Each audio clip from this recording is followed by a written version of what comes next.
Hey, Dale. Hey, good morning. Morning to you and happy Tuesday.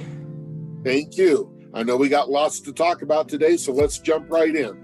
Yeah, absolutely. We have our credit seminar today here at Homestead Mortgage, Jackson, California, 5 o'clock p.m., Tuesday, April 4th, online and in person. So call, email, RSVP, go on Facebook, find the event. We will send you the link as long as you RSVP with us. This is huge. The number one driving force about what your interest rate will be is your credit score. So let's take care of it. Let's heal it. Let's get it up and have your interest rate come down. Third Tuesday of the month is our first time home buyer seminar. Again, in person and or online. So if you've got someone that wants to be online, they need to let us know so we can send them the link. We're here in person. Very important stuff to go over for your first time home buyers. Yep. So Dale, we got a February report and it told us that housing prices went back up 0.8%. Why? A lot of reasons. We'll just hit some of the highlights because there's a lot to cover. Inventory 5 years ago, 1.5 million. Inventory now, a third of that. That's half the battle.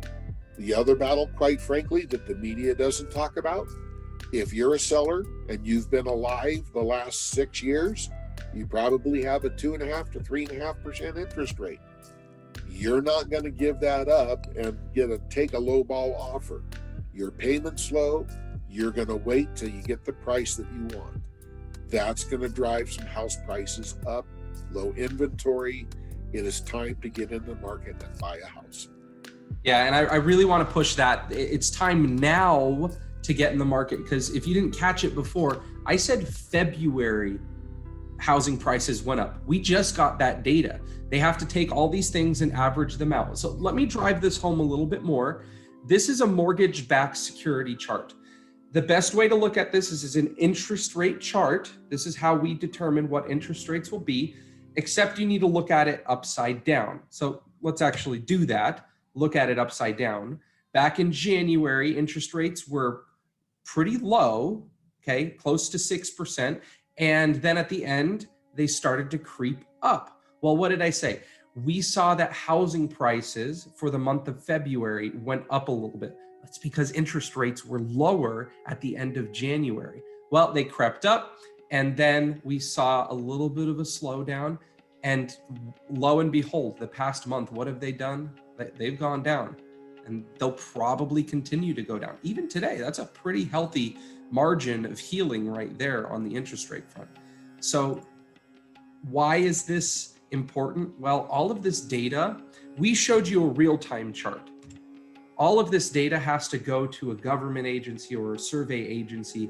They compile it, they average it out, they create the information, and then they send it to the world. Even this chart right here, which we use to update current interest rates, Dale, it's at 6.32 last week. Yep. It's not today's interest rate. And we can't necessarily give today's interest rate. What's the deal with that? Well, and this again is an average because it only takes into effect the average rate, not credit score, not loan to value, not the type of loan you're getting. All of that is a conglomeration of how these rates play out.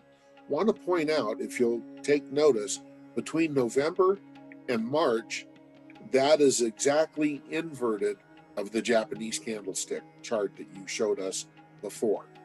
Yeah. Rates are coming down. They're probably likely to get lower. That's going to drive prices up. Yeah. So we have inventories extremely low. We know that people who are selling their homes, they're in a position of power in a sense because they have great interest rates and a great deal right now. And then, of course, interest rates, they're going down, which can allow prices to go back up. And I have to drive this home.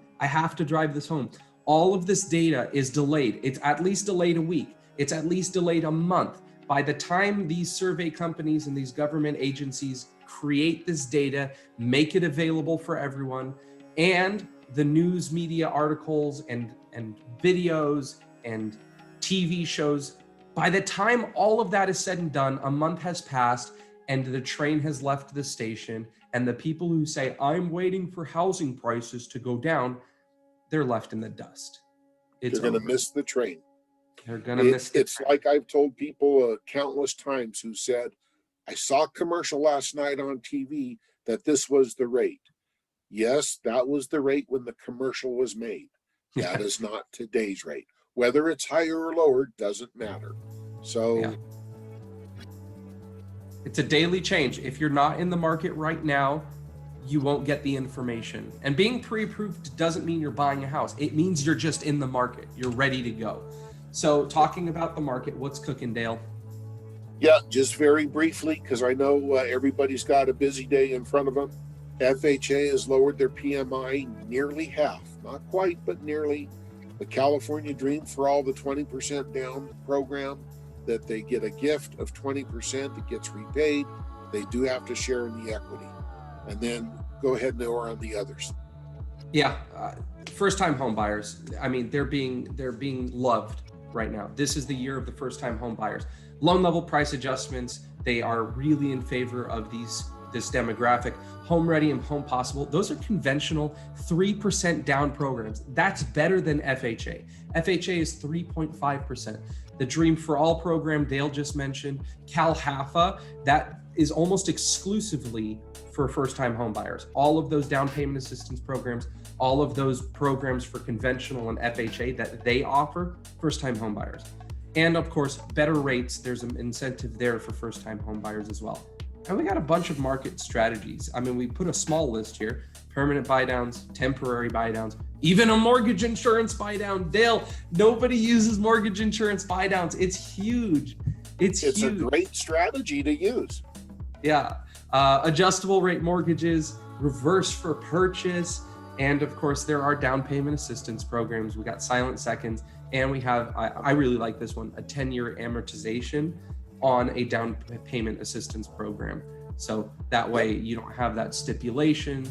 If you sell or if you refinance, everything is due all at once. This one, it's over 10 years. So lots of different options. We want to come to your office, explain how these work so you're better prepared for your buyers. And before we go, somebody came in here to say hi. Well, Yoda. I guess it would be somebody came in here to say bye, but let's all wish Yoda a farewell, and hope you have a great rest of your day, Dale. Take care, you too. Oh, right. There he goes. There he is. All right, guys. See you, Yoda. Have a great day.